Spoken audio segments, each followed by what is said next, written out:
Hello and welcome to The Take. I'm your host, Chesley McNeil. Each weekday, we're looking at stories, making headlines, and bringing experts from our community to give their take. Here's a look back at some of the top takes from this week and how those in the know are seeing those stories that impact you. Well, the Trump administration recently rescinded a Biden-era directive that required hospitals to provide emergency abortions under the Emergency Medical Treatment and Labor Act, even in states with strict abortion bans. Here to make more sense of it for us is Alicia Stallworth, the Southeastern political director of the Reproductive Freedom of All. Alicia, welcome to the show. Hi, thank you so much for having me this morning. All right, let's start off with how this act came to be and why do we find it so important? Yeah, so during the Biden administration, they enacted this guidance specifically because the fact that Roe was overturned, and they knew that they were trying to do whatever they could within their power to protect pregnant people in crisis. And so with this act being overturned, this means that unfortunately women across the country will die. And we can't sugarcoat these hard truths anymore because people need life-saving care, including abortion care. Got it. In Georgia, there's that Life Act ban, which bans abortion after the fetal cardiac activity is detected. That's around 6 weeks or so. How does that White House move impact Georgia's law? Yeah, so we refer to it as the 6-week abortion ban because that is what it is. And so this is just another example of that there are consequences to these actions. We know that with these abortion bans that unfortunately it provides a lack of clarity, there's confusion. And as a result of that, doctors are scared to treat patients. And that is why you have situations like Amber Thurman's, Candy Miller's, and unfortunately, Adriana Smith's. You mentioned Adriana Smith. We know she is the pregnant mom who's been declared brain dead, and they've been keeping her on life support because of the fetus inside of her. How does this enter into the mix? Yeah, so out of respect for the family, won't go too much into the details because, of course, this is a real situation that this family is dealing with. But when we talk about the 6-week abortion ban, it's about the lack of choice. It's about these politicians politicizing our futures and our health care. And that is truly how it plays a part. Because we've seen doctors come to the Capitol over and over again and say that the language within that 6-week abortion ban is confusing. And that is the result of what has happened. I mean, the Maternal Mortality Review Committee showed that. And honestly, we would not have known that if someone did not leak the findings of that report. All right, so General Attorney Chris Carr spoke out about this, saying that there is nothing in the Life Act that requires medical professionals to keep a woman on life support after brain death. Removing the support is not an action with the purpose of terminating the pregnancy. Critics point out that the strict abortion constraints increase Georgia's already high maternal rate, especially among black women. How do you see these political impacts in vulnerable populations, and what policy changes would you recommend to limit these disparities? Yeah, I mean, and honestly, it does increase the maternal mortality rate. When I go to the doctor as a Black woman, I expect care and I expect to be treated. And the bottom line is that doctors are not doing that. And this is truly life or death. And when I'm thinking about a better future where people are receiving the treatment that they desire, that means we stop politicizing healthcare.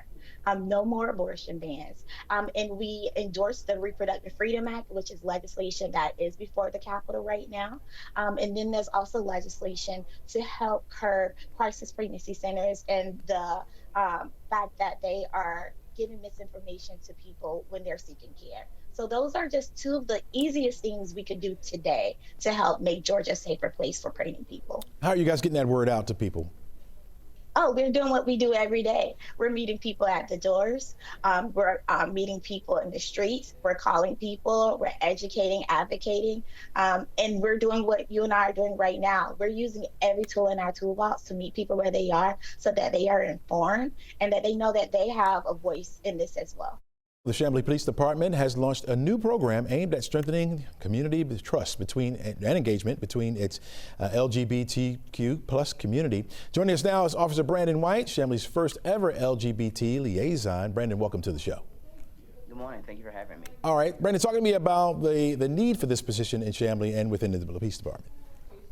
So the department has decided to add this position to the agency simply to give our community and our constituents a person that they can feel comfortable with speaking with in the event of crimes against persons or things that make them uncomfortable with speaking to the average person. Having someone that they feel more comfortable with speaking with, someone that is from their community and can better understand what they're going through at the moment of crisis. What is the plan? Tell me, how do you plan to build that trust?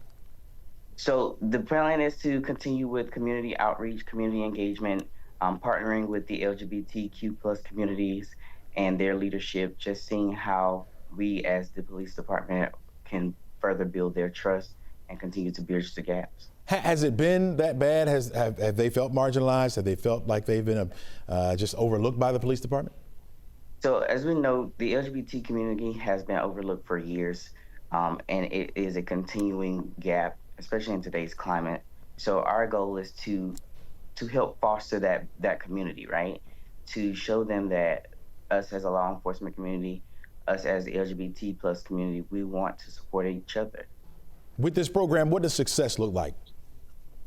So success for us is to extend the program further than just one liaison potentially, to have that support of our community or the LGBT community, bringing them inside, showing them how we operate and how we're there to support them. Mm-hmm.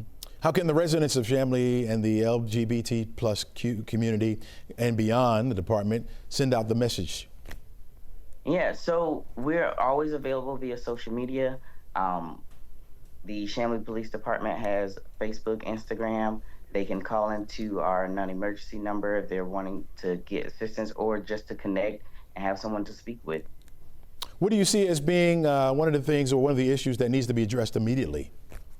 So one of the issues that I feel needs to be addressed immediately is going to be having people to understand that we're not in the process, we're not trying to separate communities, right? We're all one people, we all manage, we all support one person. But just giving them that ability and understanding that, hey, there are some people of the community that don't feel safe speaking with certain people or to speak with certain groups. So we want to show them that, hey, yes, we're in the business of securing the safety of people, but we're also there to show them that we are people as well, right? Mm-hmm. Mm-hmm. How long have you been in this position, Brandon? This is a fairly new position. I'm fairly committed. I've been policing for about 2 years now. 2 years. And you've been out and about. Have you seen a difference within your 2 years? I have. I've noticed an extremely big difference from going non-certified to being a certified officer, yes. And do you see more liaisons? You think that this will be a pilot program or a pilot program that will take off in other communities as well? Yeah, for sure. That's definitely the goal. I do understand that there are LGBT liaisons within different departments, so continuing to build those bridges and those gaps with those liaisons as well to see what their communities are experiencing, to see how the Chamblee Police Department can also help them as well. All right, sounds good. Officer Brandon White, thanks so much for joining us and thanks for your insight today. Well, it seems like Georgia's getting its fair share of those unwanted phone calls. A new report shows that our state ranks at the very top when it comes to a surge in debt collection calls. Wow, here to explain why the Peach State is in the sight of aggressive collectors is Thomas Nietzsche. He is the Vice President of Public Relations at Money Management International, which is behind the report. Thomas, welcome to the show. Good morning, Chesley. All right, let's start off with the simplest question. What's up with Atlanta? Why here? Why are we at the top? Yeah, exactly. Well, typically you're getting collection calls when accounts are starting to fall past due, right? It could either be the original creditor that's contacting you or a third-party debt collector, a collection agency that the debt's been sold to. Typically those are a little more aggressive with the collection calls. You might be getting those all times of day and, trying to get payment on a debt that's older. In the state of Georgia, they have up to 6 years to collect on a debt before it reaches the statute of limitations. So that gives them quite a bit of time to make collection activities, including those annoying phone calls that you might get for outstanding debt. Are we just seeing here the very high levels of unpaid debt, or is it something unique about the collectors operation here in Georgia? I think it's just reflective of what the data showed. It was based on complaints to the Federal Trade Commission. So people might just be more likely to file that complaint in the area. It's hard telling all the indicators behind the data, but we did see here at MMI that there has been a significant, about a 30% year-over-year increase in the number of Georgians seeking financial counseling, primarily with help repaying back unsecured debt. We've also seen an increase in the average debt that they're carrying, up about 6% year over year, as well as an 8% increase in housing and living expenses. So when people start feeling stressed financially, it's usually those unsecured debts that go unpaid first. Obviously, as you prioritize your expenses, if you're stressed financially, you're trying to keep a roof over your head, keep food on the table, and keep your transportation going. And so things like unsecured debt or other debts that are less prioritized in people's budgets will start to fall behind. But that doesn't mean that the debt collectors can't take action to collect on the debt, take phone calls, and even potentially take you to court to pay the debt. So you think what's happening with the economy is feeding into this trend? Is there anything else uniquely being done that could be feeding this as well? Yeah, I think it's just an indicator of prolonged period of inflation, high cost of living, high housing expenses. We see that about nearly half of the people contacting us now are millennials. The student loans have gone back into repayment, which affects that generation significantly. High cost of living. So I think there's just a number of unique financial pressures placed on that demographic right now, and that as a result, some debts are falling past due, and then you see more collection calls, and then you see more complaints to the Federal Trade Commission about collections. There are limitations as to how a debt collector can contact you. You can't be abused or called in the middle of the night. They can't threaten to send the police to your house, that sort of thing. So you do need to understand your rights and your responsibilities when dealing with debt. But they are allowed to call. So we're seeing that reflected in the complaints to the Federal Trade Commission. Gotcha. You mentioned all those things, the threats, they can't do that, can't do this. Have you gotten more complaints or more lawsuits as a result of this?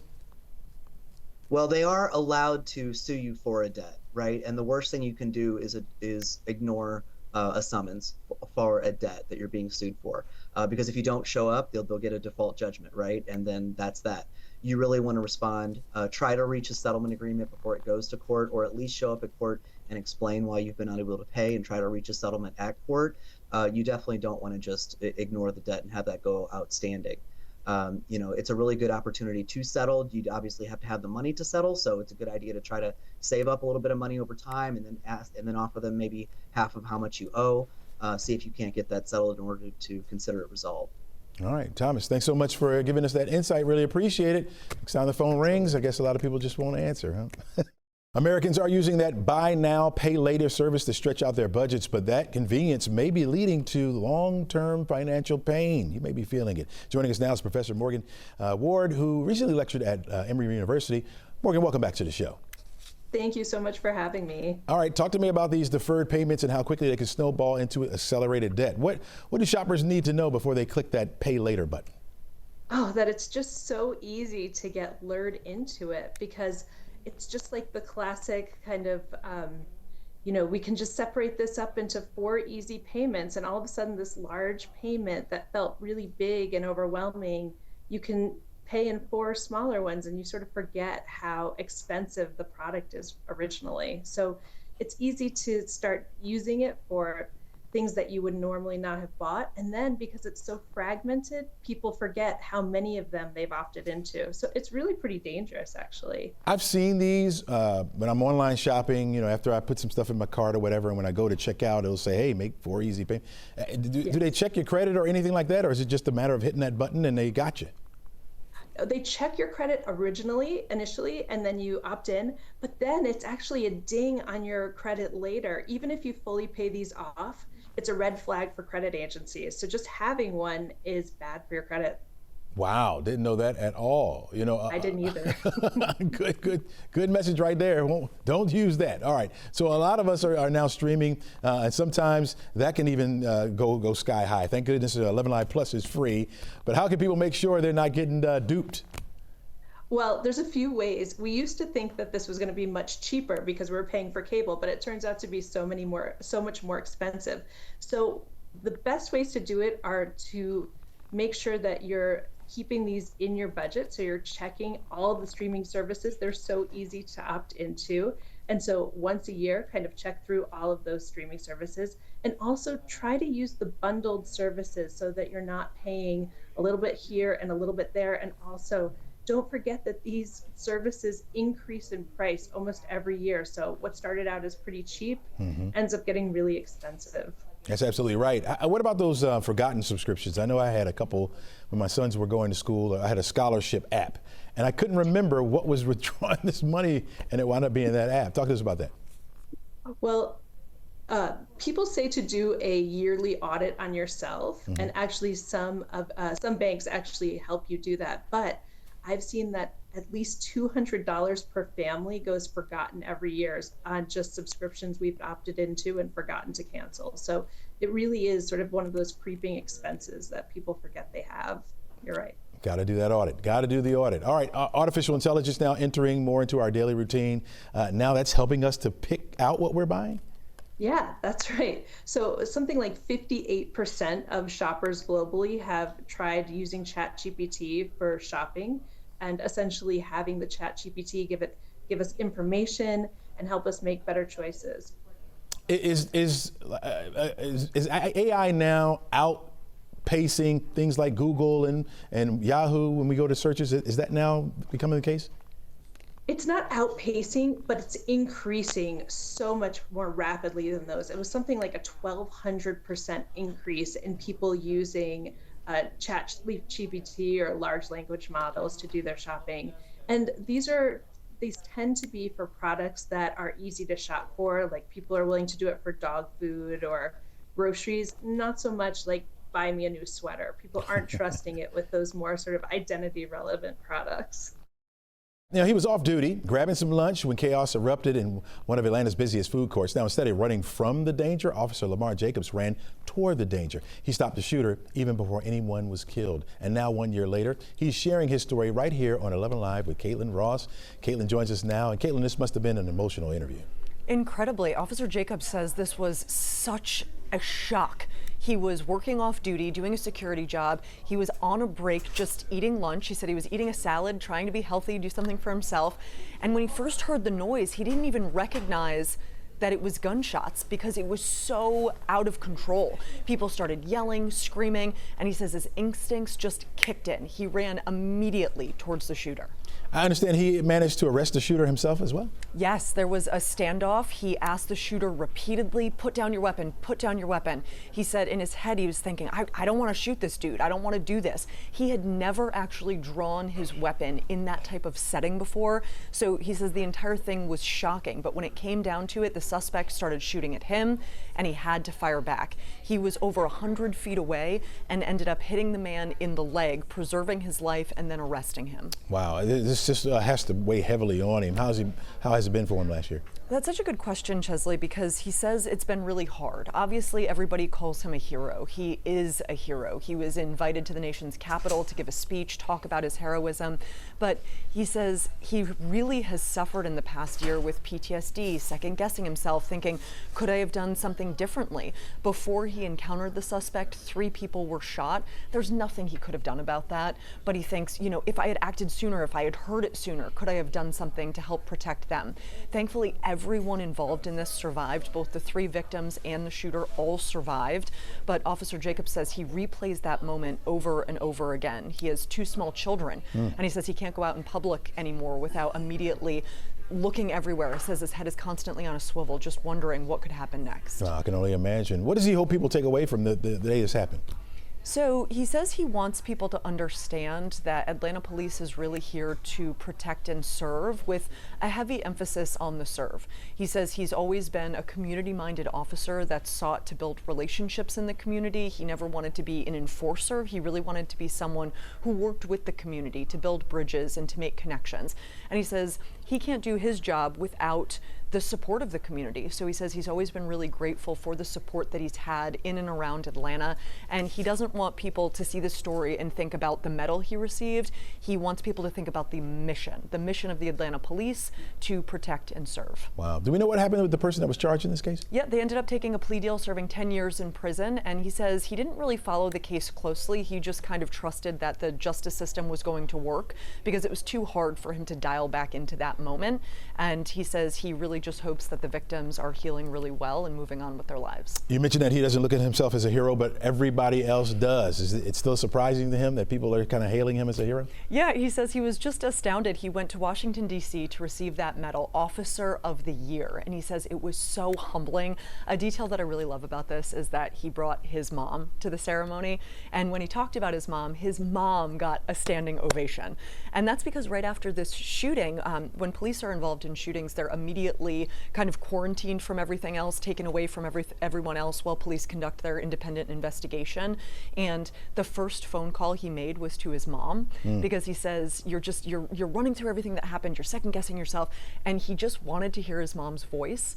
And he says in that moment she didn't go full mom on him. She just kind of said, was it a clean shooting? Were you in the clear? You're okay. And just reassured him, you are okay. You did the right thing. You protected lives. You saved the day.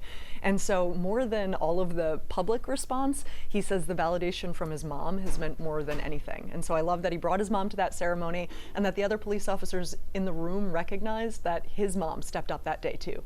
Absolutely. You know, we don't think of police officers as being human, right? They carry around guns. We think they know how to use them. They're trained and so on and so on. But they're human too. You're human too. You heard the story. You're in deep on this story. How are you feeling about it?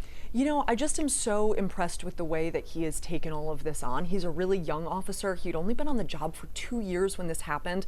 Like I said, he had never drawn his service weapon before. So to be in a situation with that much heat, that much scrutiny, that much intensity, and still walk away from it and want to continue with the mission, he's a really impressive guy. The Supreme Court unanimously struck down 4 rules enacted last year by the state election board, finding that the body exceeded lawful authority. Those rules involve the hand counting ballots after polls close, photo ID and signatures requirements, and in-person delivery of absentee ballots, reasonable inquiry before certifying county results, and unrestricted access to election documents by county board members. Here to break all that down for us is Professor Gillespie, who joins us from Emory University, Department of Political Science. Welcome back to the show, Professor. How you doing? Good. How are you doing? Thanks for having me. All right. Always, always. What is the state's Supreme Court saying about yesterday's ruling? Well, this case is really interesting because it kind of ties into some things that happened nationally at the U.S. Supreme Court last year. So last year, the U.S. Supreme Court overruled the Chevron doctrine, which said that courts would have to give deference to administrative agencies in terms of how they interpreted rules and regulations. And so what that did was that gave agencies not quite carte blanche, but it gave them a lot of latitude in terms of how to interpret regulations and in terms of how they were going to implement what came from the legislature. What the elimination of the Chevron rule says is that now judges can sort of look at how rules are being implemented and how they're being written, and they can say whether or not that's constitutional or not. And so what's happening in this case is that the state Supreme Court is looking at Georgia legislation, and they're saying that the State Board of Elections kind of overstepped its authority in terms of creating rules that they would argue don't actually align with the statute.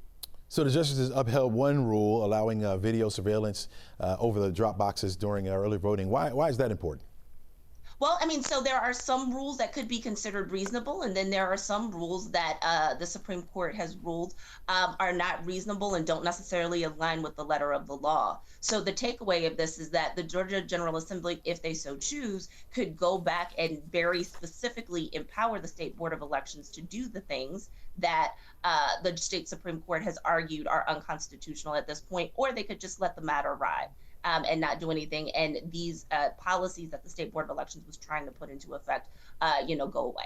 Do you think any of these changes could affect the voter confidence in how elections are run? Well, I mean, voter confidence in elections is very partisan in terms of how people perceive elections.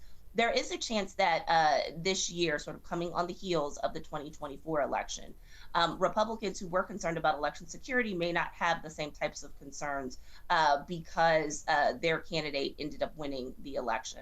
I think, there are a lot of Democrats who would be relieved by these rulings because they were the ones who were raising concerns about some of these rules, giving county election boards and some election officials more power than they thought was appropriate to hold up the certification of elections. And there was the concern that they were going to invoke these rules to perhaps stop the certification of an election whose results they didn't like. So I think it will be really interesting to see how the General Assembly takes this up and if they take it up at all. Could you see this as a trend in limiting agencies' power across the country? Well, I mean, yeah, with the elimination of the Chevron doctrine, that was the concern that you were going to have courts who are now going to be looking at regulations in ways that they hadn't before, and actually kind of going through and determining that some regulations were unconstitutional. Okay, so last question for you. What might this mean for the 2026, 2028 election oversight here in Georgia? So, I mean, you're still going to see oversight of elections. You're still going to see things that Democrats don't like in terms of election enforcement. I think the big test is going to be if there are surprising results in the election, if there are very close election results, do both sides actually accept the results of the election with the rules as they have already kind of been established? What you could see is some more Monday morning quarterbacking after the election if one side or the other isn't satisfied with election results. How about any more changes maybe coming down the pike before our elections start here? And that's always a possibility. I mean, there are election law proposals that happen in every General Assembly session, and I would not be surprised if in the upcoming General Assembly election session that you don't see legislators who might actually try to correct or try to overturn some of these things in the Supreme Court ruling. Wow, you hear these changes coming down the pike, it alerts a lot of people. What should we be prepared for with these changes, or what should we be looking for?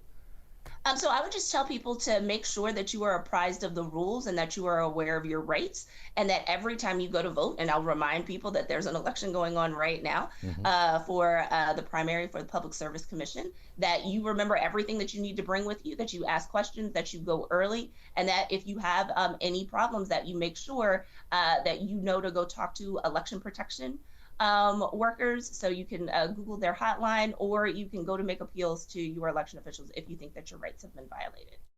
3 Georgia Public Service Commissioners are being accused of violating state rules.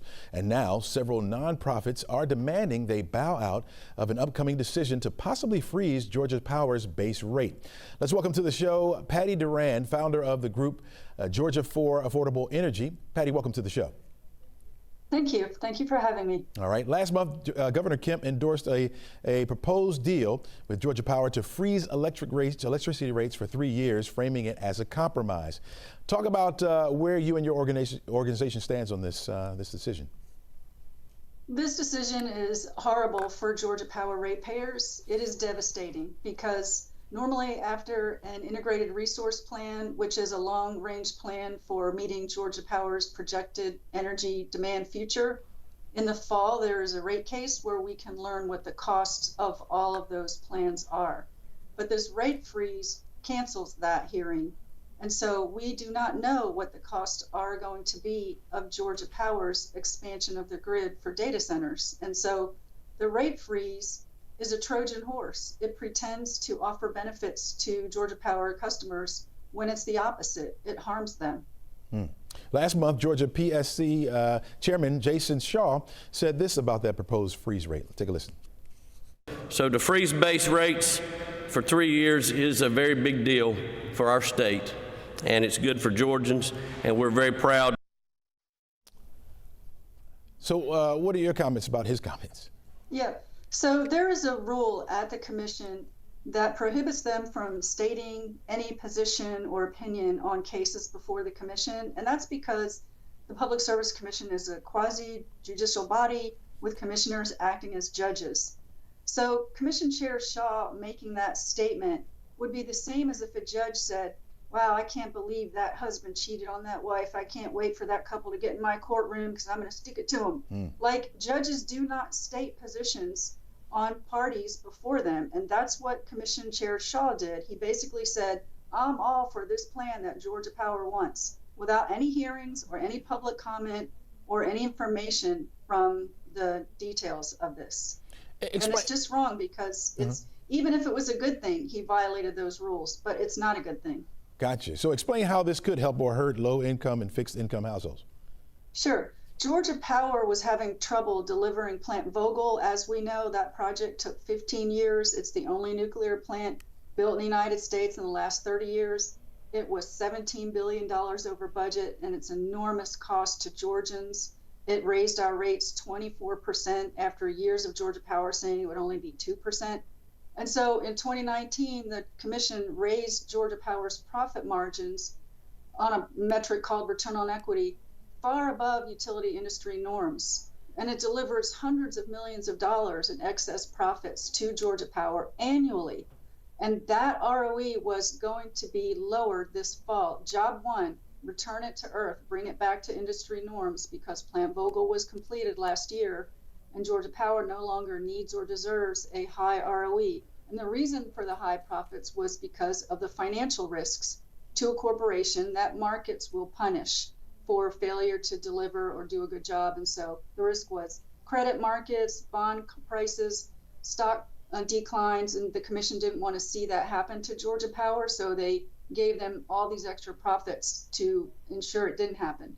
Well, Vogtle's done, so let's get the profits back to reasonable levels. That's one thing. There are two others. The other one is what I said earlier. We can't know what this expansion of the grid, which is a heavy fossil fuel, lots and lots of new gas, let's keep the coal going, all that for data centers. We don't know what those costs are without a rate hearing this fall. And the last one is this is a gift to incumbents. It's not a coincidence that Georgia Power is offering a rate freeze. The first time in 5 years there's been elections for Public Service Commission seats. In fact, I was looking forward to seeing commissioners navigate a $1 billion rate increase while trying to garner votes after all the billions they've already saddled Georgia Power customers with. But that won't happen now. New data is showing states with looser gun laws are seeing thousands more pediatric firearm deaths. This is raising urgent concern about how firearm policy affects child safety and public health. Joining us now is Dr. Stephen Patrick. He is the chair of Emory's Department of Health Policy and Management. Welcome to the show, Dr. Patrick.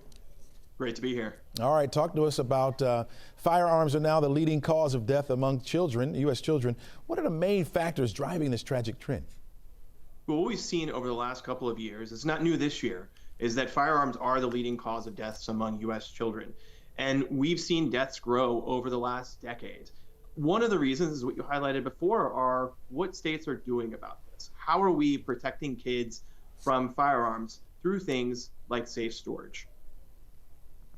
So talk to me about the difference in community violence, access to firearms, mental health and resources, all that, comes together in the risk of these deaths. Yeah, as you point out, it's multiple factors that may lead to this. So certainly we've seen community violence, certainly we've seen school violence. And so what we're seeing is just a mix of everything that kids are facing today. So one of the things we did this year was we asked Georgia parents, what are you worried about for your kids? And about a quarter of Georgia parents were worried in their top three about firearms. One of the other things that we found was that about half of Georgia parents own firearms. So as we think about kids navigating Georgia, there's a lot of firearms around. And what I think as a pediatrician, one of the things to encourage folks to do is to keep those firearms safely stored. We know that if you safely store them, that is the first line of defense to keeping kids safe. We also asked Georgia parents, would you support incentives, whether that was for your homeowner's insurance or tax incentives, to incentivize folks to keep firearms safe? 80% said yes. And then we also asked them, what about civil and criminal penalties for folks who don't keep firearms safe? 80% of Georgia parents said they would support that too. So I think what we're seeing is over the last decade, many states, including Georgia, have loosened gun laws. So we've seen in Georgia the public transportation carry law, the bars and restaurant carries law, even a law that's called Guns Everywhere Act. And while I think what I think the message is, we can honor the Second Amendment while keeping this public health threat to kids first of mind, to protect our kids. Yeah. Where do we rank? Where does Georgia rank amongst the rest of the nation? Do we know? Yeah, we rank pretty low. So one of the things that we see, whether we look at where Brady ranks states, they give us an F in terms of where we are. In the study that you cited before, Georgia falls in the state that is among the most permissive states in terms of gun laws. So there are very few protections here. And, I think there are paths forward where we can say, and most Georgians agree, where we can prioritize keeping kids safe and allow people to have firearms. We've done this before. So, auto accidents used to be a leading cause of death for adults and kids. And we had some public health protections, whether that's child safety seats, guardrails, the way we've changed technology in cars. We can do the same for firearms and not impede on people's rights. Do you think we're going to have to get tighter on the laws? You may have heard recently about the sheriff who left his gun in the bathroom. He was dealing with his grandson at the time, and then another kid came in and got that gun, and it went off. Nothing happened there. But do you think we just need to tighten down or buckle up some of the laws? Yes, and I think some of this is around personal responsibility too. I mean, if you own a firearm, which again, half of Georgia parents do, it's your duty to keep it safe and to keep it locked in the way that we know, keeping it unloaded and keeping the ammunition as well as the firearm separate. And I also think there are steps. I'm a parent, I'm a pediatrician, that we can take too. When we know our kid is going over to someone's house, we can ask that parent, hey, do you have a firearm and is it kept safely secure? That conversation feels awkward initially, but once you have it the first time, it gets a little bit easier. Yeah. And just knowing that about half the time your kid's going into a house where there's a firearm. 5 years ago, Rayshard Brooks was shot and killed by Atlanta police after a DUI stop escalated into a deadly struggle in the parking lot of a Wendy's on University Avenue. His death, caught on camera, sparked violent protests across the city. In 2022, the city of Atlanta agreed to a $1 million wrongful death lawsuit settlement with the Brooks family. Here now to talk more about the death of Rayshard Brooks is his widow, Tamika Miller. Good morning to you, Tamika. Good morning. Welcome to the show. Hey, we're so appreciative of you coming on the show to talk about this. We know that it's been at least 5 years. How is your family still coping and dealing with this death over the last 5 years? Actually, it still feels like the first day I first heard it. Things have been still rocky, but we're getting through. As my daughters get older, it's really hard for them to continue processing. They'll never see their dad again. Now, how old were your daughters when this took place? Blessing was actually yesterday she turned 13. So 5 years from now, that's how old she was. And I know, I understand. And how do you, for somebody out there who may be going through the same thing you go through, how do you deal with that? How do you talk to your kids about what took place? I get a lot of therapy and counseling. It's hard to deal with every day. It's hard to even talk about sometimes. I try to keep my phone away from my oldest daughter and electronics away from her so that she doesn't replay those events or see the tragedy that happened to her father.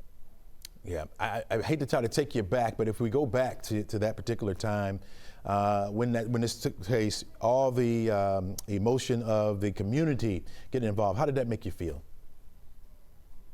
It made me feel very supported, as if the community was there for me and we were going to get something going where policing would be changed and youth would be helped to not fear the police anymore, which I'm still looking out for, those members who are in the community protesting to come back together, and we get that Wendy's to be a peace center, instead of just a wooded area or another apartment complex. Yeah. The two officers that were charged, but the charges were dropped against them. When that happened, did that affect your view of the justice system at all? Of course it did. It really let me down. I was baffled. I didn't expect for the charges to be dropped or, him just walk away scot-free. Mm-hmm. Mm-hmm. What message would you give to leaders and law officials today about the incident? Let's not forget about this situation, and let's rise to the top and do what we promised the Brooks family, and that was to, get together, change the way policing would be, change the way the community would react to policing, and get that peace center built. Yeah. Have you been drawn to any advocacy work in the community as of late? Are you doing anything in that regard? Yeah, I actually work with the Astra Project and do a lot of different things. I go out to events where some of the family, like we had a lot of different incidents go on with still a lot of police brutality, and I get together with those families with the Astra Project and different things and organizations, and we just come together and support each other and still do things. I still do things. 2 years ago, I did a back to school drive and a Christmas drive. I'm still out in the community working. Yeah. Tell us about Rashard. Like, tell us about how he lived. More so, less about how he died, but how he lived. He lived his life free, just always protective of his family, working hard, trying to stay away from, the law enforcement. He never wanted to go back to jail because he wanted to be here for me and his kids to prove that he could be a better man than what he was. Yeah. What would he be saying today, given all that has happening, especially in that particular time of his death? What would he say today? Well, Chesley, I can't tell you what he'd say today because he's not here. Good point. Good point. The way things are today, what would you say? How are you feeling today, 5 years later after this? That's a better question. I can tell you how I feel. Absolutely. 5 years today, I would say that I would like to see people stick to their word and just really not forget about the fact of the promises that were made, not just to me, but to a lot of other families who still dealing with police brutality and unjust situations from law enforcement and community, period. I want to see change. I want to see people stick. I don't want to see you walk away 2 years later and say, hey, we did our part. We stood up, but we're not still standing with them. Absolutely. Very good point. Really appreciate you joining us, Tamika Miller. We are with you, so that you know that. Still praying for you and your family. 5 years later, certainly still feeling the impacts from that and raising your children. Best of wishes to you and your family. Thanks so much, Chesley. Thank you for joining us. All right. Earlier this month, the Federal Reserve put out its Beige Book, which said that the nation's economy was cooling off just a little bit, but Metro Atlanta and this part of the country seems to be bucking that broader national trend. Joining us now is Dr. Jerry Parrish, Chief Economist at the Metro Atlanta Chamber. Jerry, thanks so much for joining us. Good morning. Thanks for having me. All right, so what is driving Metro Atlanta's continued economic growth while other parts of the region seem to be going down? Well, one of the things we've got here is we've got a great workforce. We've got a great airport, and for an organization like ours, which is responsible for recruiting companies from other states and other countries, this Atlanta airport we have, having all those direct flights, is actually a big draw. But it's also a great place to do business. I think 11 years in a row, Georgia's been named the best state for doing business. So those companies are still choosing Georgia, and a lot of them end up here in Atlanta. Is there a specific sector that's leading that momentum, like housing, logistics, or tech? Actually, the majority of what we see, the first question being now is workforce. Do you have a trained workforce? Do you have a diverse workforce? And certainly with all the great universities we have, all the great technical schools we have here, that's a big draw for those companies to come here. What you mentioned the workforce. So what's happening here in Atlanta that we're maintaining that workforce stability while others are seem to be going flat on it? Well, it's not just the workforce, but Georgia wins awards for its workforce development, and so that has been the #1 draw for companies. It used to be, can you have a location, or the taxes super low, those kind of things. But really is the workforce is what's drawing. Having those graduates come out of our great universities. Certainly the tech companies really look at Georgia Tech as one of the big things. But we've seen all kinds of companies, and especially the international companies now, really paying attention to Atlanta. Dr. Parrish, I got to think that the price pressures and the tariff-related costs have played some kind of a role in this. What impact is it having on Atlanta businesses that it's not happening elsewhere in the country? Well, it is the same for a lot of reasons. Certainly the amount of uncertainty right now. Businesses tell me they can't plan. I visited with a CEO a couple of weeks ago, and he said, I don't care what the tariff rate is. I just need to know what it is. for me bringing in stuff into the country, and I need to know what it is for those countries that I'm exporting to.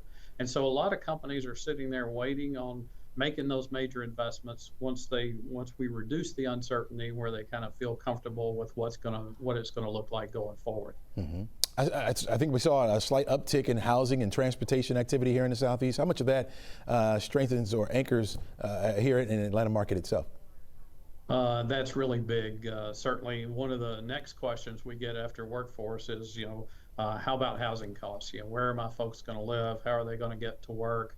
But the thing that makes Atlanta very resilient is the number of headquarters that we have here. A lot of decisions are being made here for those companies, for not just in America, but for all over the world.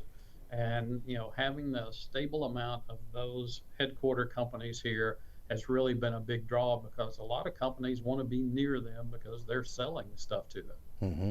Looking ahead, real quickly, last question here. Looking ahead, is there any risk that we should be looking out for going forward? Well, just the risk of uncertainty. I think businesses are ready to invest. They just we need to reduce the uncertainty. Most of it's tariffs right now. Mm-hmm. Certainly interest rates are going to be an issue as well when we think about that. But until the tariff issues get solved, you won't see the Federal Reserve do anything, in my opinion. So we won't see a change in interest rates until we get more clarity on the tariff situation. Well, let's hope it still bodes well for us. Whatever it is we're doing, we're going to keep on doing it, right? Yeah, well, Atlanta's proven to be a great place to live. I'm new to Atlanta as of a couple of years ago. Honestly, at my age, I had no intention of moving, but there's a lot of exciting stuff happening here that I wanted to be a part of, and a lot of businesses feel the same way. Well, Dr. Jerry Parrish, welcome home, my friend. All right, before we go, I want to give you my final take. A zebra, yep, is being the talk of the town, or I should say the talk of the country, after a number of memes have been popping up on social media. Ed the zebra was captured after being on the run for a little over a week. Authorities finally caught the striped animal in a field in Christina, Tennessee. That's about 45 miles south of Nashville. Authorities airlifted, as you can see, the zebra back to its owners. The pet, that's right, the pet belonged to a couple that told law enforcement that they obtained the zebra on a Friday night and then escaped the following day. So many questions come to mind about this, and I'll only share with you two thoughts that I have. First of all, who has a pet zebra? And why would you want a pet zebra? Apparently, it's legal in Tennessee to do so. It's also legal to have a chinchilla, giraffes, also kangaroos as pets in the state. That needs to change. All right. Number two, zebras are like horses. They have trailers. They make trailers to transport them around. Why would you air flight a zebra? You know what I think it is? A case of animal shaming, so that the other animals, when they see the zebra in the air, they won't try to escape. They'll be too embarrassed to be swung around in front of their friends. Like, I don't know why they're doing this to me. Ed won't think about escaping again, or he'll air flighted over his friends being swung around getting dizzy, By the way, it is legal to own a zebra as a pet here in Georgia. Don't do it. That's all we got for you today, folks. Make it a great one. Encourage someone not to get a zebra as a pet.